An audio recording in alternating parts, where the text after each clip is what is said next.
Every sunset is an opportunity to reset.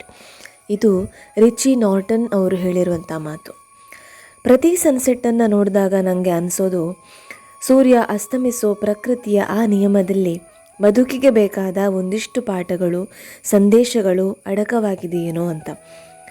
ದಿನವಿಡೀ ಬೆಳಕನ್ನು ನೀಡೋ ನೇಸರ ಸಂಜೆ ಮರೆಯಾಗೋ ಹೊತ್ತಲ್ಲಿ ತುಂಬ ಸುಂದರವಾಗಿ ಕಾಣ್ತಾನೆ. ಬಾನೆಲ್ಲ ಹರಡಿರೋ ಆ ಬಣ್ಣ, ಗೂಡುಸಿರೋ ತವಕದಲ್ಲಿರುವಂತಹ ಬಾನಾಡಿಗಳು, ತಣ್ಣನೆ ಬೀಸೋ ಗಾಳಿ, ತುಂಬ ಸುಂದರವಾದ ಅನುಭವ ಅದು. ಸಮಯ ಕಳೀತಾ ಕಳೀತಾ ಮಾಯವಾಗ್ತಾನೆ, ಕತ್ತಲೆ ಆವರಿಸತ್ತೆ, ಬರೀ ಮೌನ ಅನಿಸುತ್ತೆ. ನಮ್ಮ ಬದುಕಲ್ಲೂ ಹಾಗೆ ಅಲ್ವ ಸ್ನೇಹಿತರೆ? ಎಲ್ಲನೂ ಚೆನ್ನಾಗಿದೆ ಅನ್ನೋ ಸಂಭ್ರಮದಲ್ಲಿ ನಾವಿದ್ದಾಗ ಎಷ್ಟೋ ಸಲ ನೋಡ್ತಿದ್ದ ಹಾಗೆ ಆ ಖುಷಿ, ಸಂಭ್ರಮದ ಕ್ಷಣಗಳು ಬದಲಾಗುತ್ತೆ ಅಲ್ವಾ? ಸಂಜೆ ಸೂರ್ಯ ಮರೆಯಾದಾಗ, ಕತ್ತಲಾದಾಗ ನಾವು ಯಾವತ್ತೂ ಬೇಸರ ಪಡೋದಿಲ್ಲ. ಯಾಕೆ ಅಂದರೆ ನಾಳೆ ಅವನು ಮತ್ತೆ ಬರ್ತಾನೆ ಅನ್ನೋ ಬಲವಾದ ನಂಬಿಕೆ.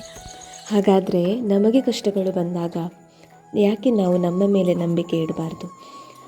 ಚಿಂತಿಸ್ತಾ ಕೂರೋ ಬದಲು ಅವಕಾಶಗಳನ್ನು ಉಪಯೋಗಿಸಿಕೊಂಡು ಮುಂದುವರಿಬಾರ್ದು. ಕತ್ತಲು ಕಳೆದ ಮೇಲೆ ಬೆಳಕು ಬಂದೇ ಬರುತ್ತೆ ಅನ್ನೋದನ್ನು ನಂಬಿರೋ ನಾವು ನಮ್ಮ ಶಕ್ತಿಯ ಮೇಲೆ ವಿಶ್ವಾಸ ಇಟ್ಟು ಮುಂದುವರಿಯೋದೇ ಸೂಕ್ತ ಅಲ್ವಾ? ಬದುಕಿನ ಹಲವು ತಿರುವುಗಳನ್ನು, ಏರು ಇಳಿತಗಳನ್ನು ನಾವು ದಾಟಲೇಬೇಕು ಸ್ನೇಹಿತರೆ, ಮುಂದೆ ಸಾಗಲೇಬೇಕು.